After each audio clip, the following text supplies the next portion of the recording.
What's your Star Trek itch for 2022? Today on Trekland Tuesdays Live with Dr. Trek Larry Nemecek. That's me. Coming to you right here as we do every Tuesday from the heart of Trekland, right through Portal 47, bringing you some sanity and clarity and the big picture in all things Star Trek. Happy New Year, happy 2022. I don't try to date these things. I just try to marry them. No, I usually don't try to make them timely, but how can you not? How can you not? And yes, the tree stays up for a week, right? It's till January 6th or 7th. Thank you for joining us here again Tuesday. I think everybody's pretty much back to work unless you've got a snow day today. Oh my God, the East Coast. But here we are. It's Star Trek time. There is plenty of Star Trek to talk about. There's plenty of Star Trek business going on, even with the holiday lull. And I'm so glad you're here with us. Hey, if you are new to Trekland Tuesdays Live, welcome, welcome. I'm curious to know how you found us, but I'm so glad you stumbled in. Look, please subscribe on YouTube if you're there right now. And even if you're not, please do. But hey, was that just me or was that like the fastest holiday season ever? It just flew by. I'm still catching up. But one thing I did manage to do in what I used to call the dead week, although it's not so dead anymore, in between the holidays, was put a flash poll, put a little survey that we do at least once a month on my e-list from Trekland. And if you're not on that, just go to LarryNemecek.com and there's 2 or 3 places to click on. Get on the newsletter. You know, I do it. Well, I need to do it twice a month. Sometimes I only do it once. Aside from busy seasons like open house and the holiday season, at least once a month I try to have a poll and a survey. And if you're familiar with it, yay! And guess what? I don't know if it was the holidays or the subject matter or what, but this one had triple the response than our last poll did right before Christmas, which was kind of puny even for one of my polls. So I'm really excited about this. Let me know if you answered or not. But I just ask, what are you most excited about for 2022 in Trek? Now, it's kind of awkward because with the poll maker that I have in MailChimp, my email, I can't do multiple answers. So I have to form it. We have to shape it in a way that one answer will make it. And on this one, I tried to do a couple that would let you do multiple answers-ish without being specific. But look, my God, look at all the options. All the new shows, returning shows, series, Trek series, that can be the highlight of your year. But then some people, they're still, book fans and merch fans, or they just want to say all of it. So it was kind of interesting. So I'm happy with the way, because I think most people got the flow of it. Because what happened was I came up with this poll right after I saw last week's Discovery episode, But to Connect. Well, I'll tell you about that in a minute. Let's look at the poll first. And dive right in. So, I had all these answers. Not all these answers. There are about 8 or 10 on there. So, you could respond. I'm looking for the return of Discovery's second half season. I'm looking for the continuation finish up of Prodigy's first season. I'm looking for Lower Decks' third season to come up. And yeah, I had second, but you know what I meant. And I actually had the coming of the announcement and news about the 4th Star Trek movie, whatever the hell it's going to be. Whatever it is, it's going to be December 2023. So they're going to get on with it. So I was very happy with the response. So of the answers we gave, several got no responses, right? Some of the specific show responses got no votes. So here's what we did. A couple didn't. There's some zeros here. But what we did get back on was from the lowest up. So Discovery Season 4 did get 3 votes. Okay. Basically was 3%. And this sample was about 6% of my whole mail list, my actives and my not so actives.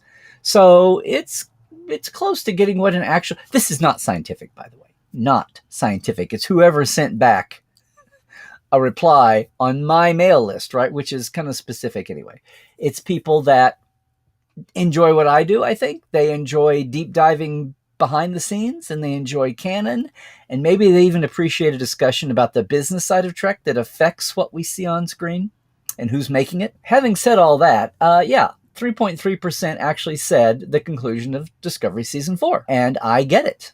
I'll say that why in a minute. 4.4% said the most thing that they're looking for this year is the new toys and the merch. And I'm including books in there. Maybe I shouldn't have. Toys and merch, because that's on an upswing, obviously. And there's more to come. I'm thinking with Prodigy, there's certainly going to be more stuff for the kids. A lot of people were complaining there wasn't anything this Christmas. but it takes a year and a half and yada yada, and there you go. The Coming of Picard season 2 was 5.5%. Okay. These are specific shows that's tied with the new Star Trek 4 film that will be supposedly December 2023 if they don't bump it further down. Whatever that is. We don't know yet exactly. We've got there's like competing offers and some other things still on the table with all that's. We haven't talked a lot about the movie because people are focused on TV, but the shuffling around of the greater Paramount picture and who's running what turf and who's in charge and who's pulling in people and who's not pulling in people and how things resolve out between the TV side. And even will an animated feature be the first thing up ahead of the live action, which we've talked about here based on interviews. It's kind of a puzzle. If you're not interested in whatever the movie's going to be, at least the business melodrama is something to follow. But anyway, 5.5 said tied with Picard. Next up from there, another tie. 7.7%. I love these double nickels numbers. 7.7% said the biggest thing of the year they're looking forward to is the Motion Picture Director's Edition in 4K. Don't blame you. In fact, that got an uptick over the anniversary. And we just did a watch along of the Director's Edition a couple of weeks ago with Ali for Life Support Live. If some of you were there, I bet. But tied with that is I'm happy for a lot of these, but not all of them. Again, that's kind of a bow to not being able to specify. You couldn't vote for like multiples. I'm going to vote for 6, but not 8. Everything, oh no, not that Lower Decks. I can't stand it. Or, oh no, I could care less about Star Trek Arabic 4. So, that kind of covered that. That was like enthusiastic, but with reservations. So that was tied. That was 7.7% saying, do you see these little numbers are leading up to something? I know you are. Then 8.8% of those who responded on my list said they're happy. They're most looking forward to just having normal cons and meetups and events again and getting out to exercise that. Whatever they're giving us, whatever we're getting, just being able to do that is going to be their favorite part of fandom again, which is awesome. 8.8%. And then we get to the two biggies. 17.6% said, no, I'm happy for all of it. We've got the happy warriors there. We got the 24/7 Trek folk. They are happy for everything. Don't make me pick among my kids, as we used to say. And then, though, are you seeing where this is leading? The biggest chunk by far, number one, 39.6%, almost 4 out of 10, unifiedly said the thing they're looking forward to is the debut of Strange New Worlds. And I'm sure it's just because it's the latest news show that we haven't seen it all yet. No. I think it's all the promise of feeling like it's a throwback or feeling like it's getting back to the roots or however you want to word it. People loved Anson Mount's Pike on Discovery along with Rebecca Romaine and Ethan Peck. And even the little glimpse what we saw at the end of them. And I've heard that the bridge we saw, some of the production design has been retconned a little bit. So that's welcome.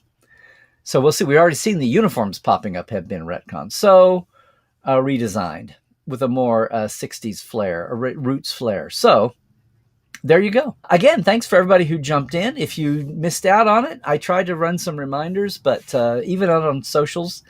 But yeah, go over and get on Larry Nemecek's Trekland, LarryNemecek.com. We do that once a month, maybe twice a month. It gets busy around open house time and around the holidays. But other than that, it's once or twice a month. So thanks everybody for jumping in.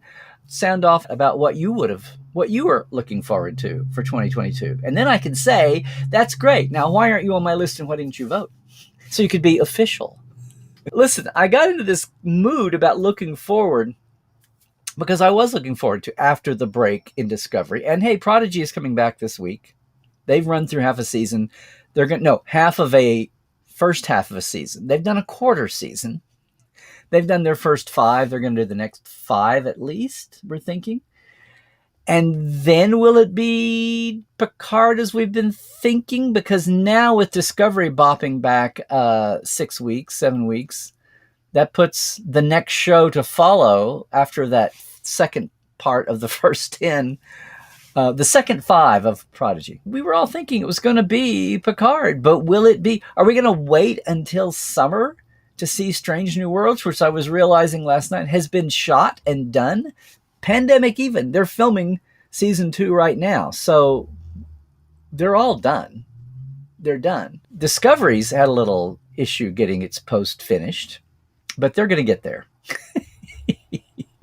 Because I really enjoyed But to Connect. And yeah, here's what felt like old school Trek to me a little bit. Yes, in the filter of 2022's production values. But there was all kinds of relationship scenes, and those are great. We need those. We need the quiet moments. There's some great trekking, some great Trek moments there, talking about spoilers, talking about some Trek moments. But this is not too spoilery because it's been out there.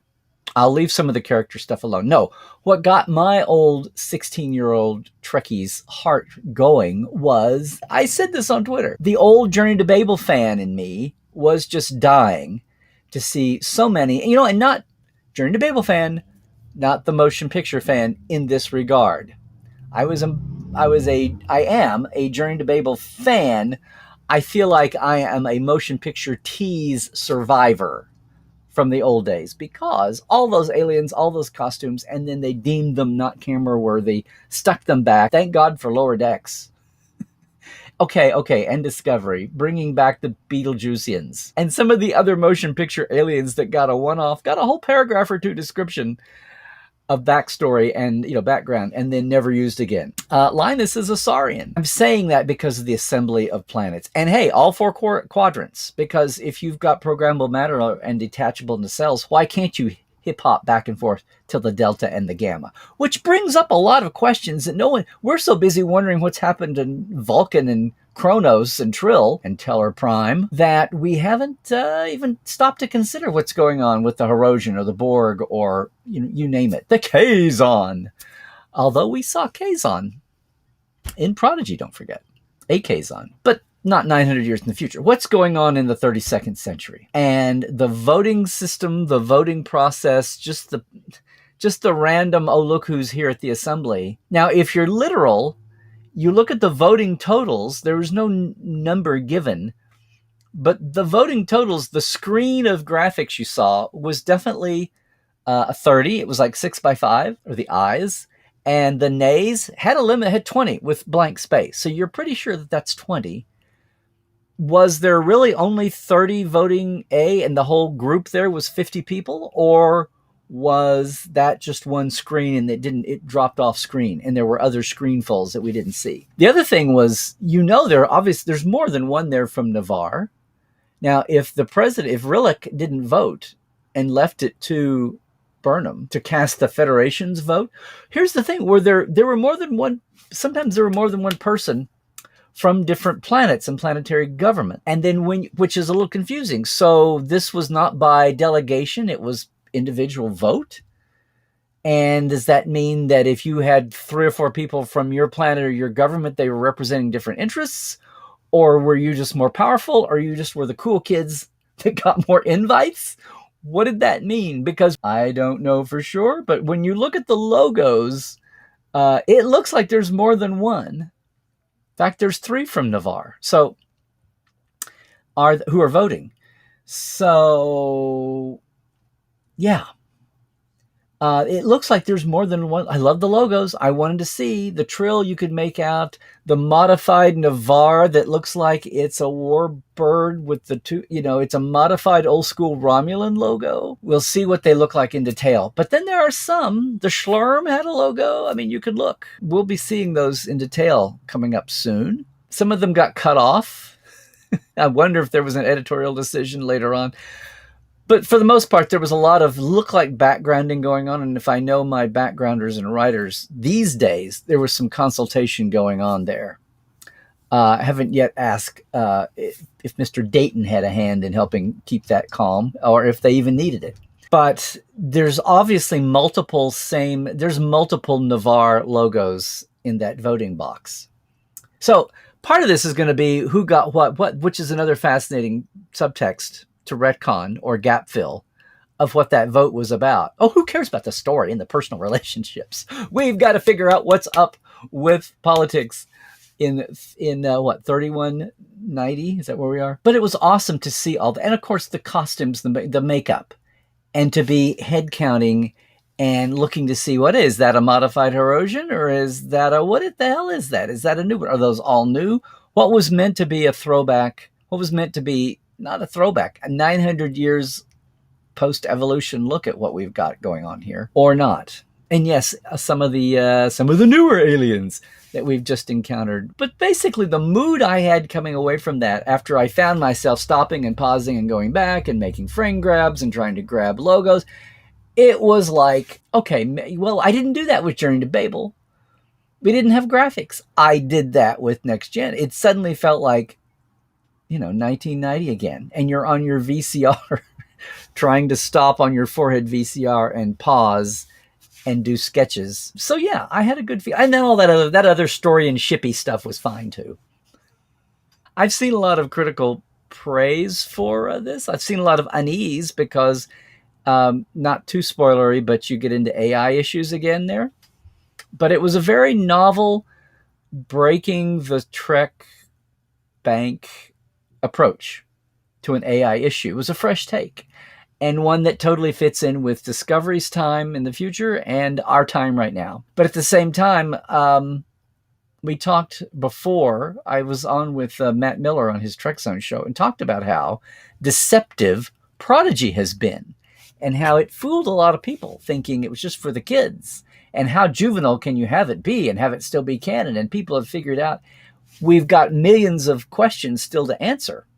But so far, it's doing just fine. Between the concept canon and the visual canon, it's doing okay. And it's blazing only a couple years, but it's still blazing a fairly new path. It's competing a little bit there with Lower Decks, a couple of years away from Lower Decks. And of course, it's still earlier than the Picard setting. So got to watch that. But people are excited for that, I think. And I think a lot of people have been pleasantly surprised as to realizing just how much an adult would want to watch Prodigy, even if you don't have kids that you're sharing sofa time with. So we'll see. We'll see how that. A lot of people were surprised by Prodigy after they'd already been surprised by Lower Decks. I love the way that Lower Decks blazed the trail, because you go, okay, fine, I can get Adult Swim Star Trek, but still, this is going to be for kids. And how serious can it be? Well, it's pretty damn serious. We've got 5 weeks to wait for the end of Discovery. Again, we're looking down the road, looking for Picard's return, Q and Guinan, and who knows who else. And then, yeah, Lower Decks back. So I said over New Year's, guys, this could be the first year we have 52 weeks of, because by the time these all run their course, will Discovery be ready to roll? Hopefully we're dealing with the pandemic faster, better, or it's by the middle of the year, maybe a lost issue, and people can just get back to filming full speed. And, the post especially that suffers. Music and post and the communication that goes on doesn't have to linger as long as it's been doing the last year. Hopefully we're past that. But there you go.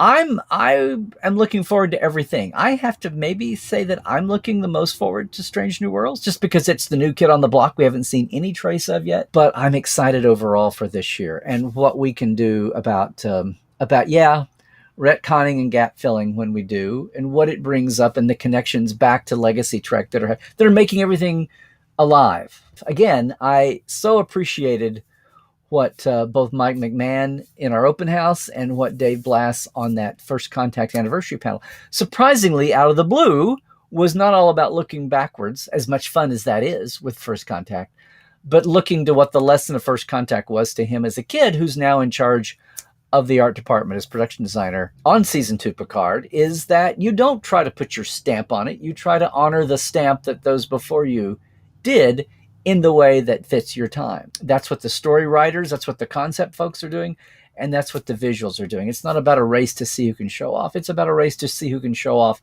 in this bucket, so that 5 years from now, people aren't having to fix your exuberance of ego before you understood it. or before it was explained to you. And I'm pontificating enough here. I think that's enough sermonizing for today. We've gone through all of that. We've got a year stretching out in front of us. So yeah, Happy New Year. I know nobody likes to give up. Nobody likes to give up the holidays right at the first, but it is Happy New Year. And I want to say a Happy New Year to all of our Patreon folk who's helping us grow this a little bit. And you are going to see some growth in the next month or two. So thank you, Diana Hopkins, Robin Wilson, Lawrence Todd, Anne Marie Siegel, Keith Rumbach, Justin Porteous, Nathaniel Robinson, and Blaze K. Thank you for being a TTLer. And our live wires, Rusty Harrell, Halbert Gunjohnson, Jalen Bullock, Robert McLean, Alan Hohensi, J.R. Poole, Byron Bailey, and Casey Shafsky. Thanks so much. If you want to join in on the Patreon, hey, it's patreon.com/Trekland Live. Pretty simple. And hey, we're on break with the Trek Files, our Tuesday podcast from Roddenberry. But did you see the last couple in the heyday of the holidays there? It got crazy. Maybe you missed our chats with Tim Russ about science and Gene Roddenberry and astronomy and what Tim's been up to. And our chat with Adam Nimoy about his dad and music and Maiden Wine and all the documents that we pulled out of the Trek Files that got us on these conversations. That's just the last 2 episodes this season. It's all there. Trek Files on Facebook is where the docs are and the shows, but you can get everything at podcast.roddenberry.com or the podcatcher of your choice. Love to do that. Meanwhile, coming back from a break, Dr. Ollie and I will be back this Saturday at our regular time after the holidays, 10 a.m. Pacific, 1 p.m. Eastern, for Life Support Live, going boldly through uncertain times. Based on this week's Prodigy episode, or maybe not. We'll see what's going on. Hey, if you're leaving us right now, because you're watching on YouTube only, and if you are, you should catch us live sometime. But just to know, Larry Nemecek's Trekland right here. Like and subscribe there on the YouTube. Also Instagram, and also, yeah, that's where Facebook is that you're watching on. It's only Larry Nemecek on the Twitter. I'm going to fix that someday. Portal47.net's where you can find out all about Portal. If you want to dig more, if you appreciate the way I come at Trek, if you want to know what I've got locked away up here, and who might be behind the next guest door, come join us every month. Alrighty, everybody. Just want to say, as always, we're going to lick this thing, but we got to get out of it. Stay healthy. Do all the things. Stay woke. Check your sources. It's going to get a little crazy. Most of all, trek well, everybody.